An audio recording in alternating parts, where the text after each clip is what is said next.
के आजाद उम्मीदवार ताज मजहरुद्दीन ने कहा कि आर्टिकल 370 को वापस नहीं किया जा सकता और ये अब एक तारीख बन चुका है।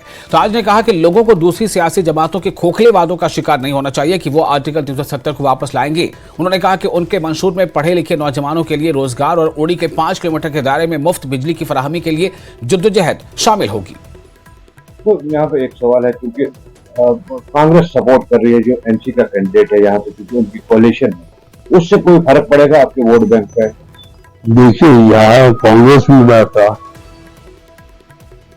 और आजाद उम्मीदवार भी नहीं, कोई वोट बैंक में मेरे कोई फर्क नहीं, क्योंकि ये मेरा पर्सनल वोट है, कांग्रेस का वोट है।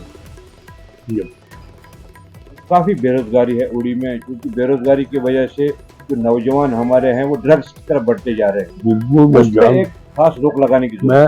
मैं जानता हूँ लड़कों को हम स्पोर्ट्स की तरफ रागू कर रहे हैं। मैंने कई ग्राउंड सीखे हैं, जब बीबीसी था तो मैंने ग्राउंड बनाए, तो बच्चे खेल कूद में लग जाए तो फिर ड्रग्स में नहीं जाएंगे।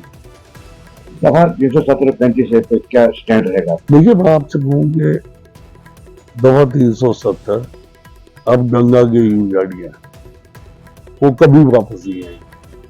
इनका ये बोलना कि दफा 370 लाएंगे, अगर कोई भी गवर्नमेंट सेंटर में बनेगी तो आप समझो जब उनके पास 2/3 मेजोरिटी भी होगी, वो क्या इस कानून को बदलाएंगे?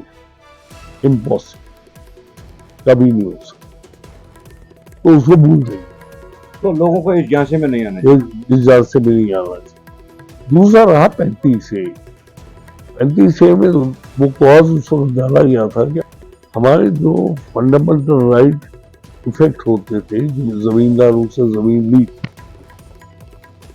उसके लिए हमें प्रोटेक्शन चाहिए थी, वो प्रोटेक्शन हमें मिली, क्योंकि उस वक्त ही मांग रहे थे कि सुप्रीम कोर्ट को फंडामेंटल राइट्स दायरा दिया जाए। अब तो सारा दायरा ही सुप्रीम कोर्ट में, तो इसलिए 35A का कोई मैल ही नहीं, वो एक प्रोटेक्शन थी सिर्फ उस वक्त की, वो प्रोटेक्शन उड़ जाएगी।